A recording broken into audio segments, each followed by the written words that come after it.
You ask Tiger to solve. This deals with linear equations with one unknown.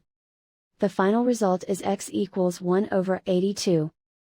Let's solve it step by step. Simplify the expression. Simplify the arithmetic. Group all constants on the right side of the equation. Subtract 1 from both sides. Simplify the arithmetic.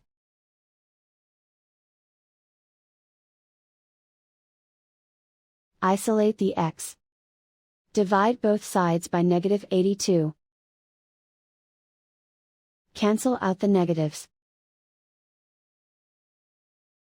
Simplify the fraction. Cancel out the negatives. And so the final result is x equals 1 over 82.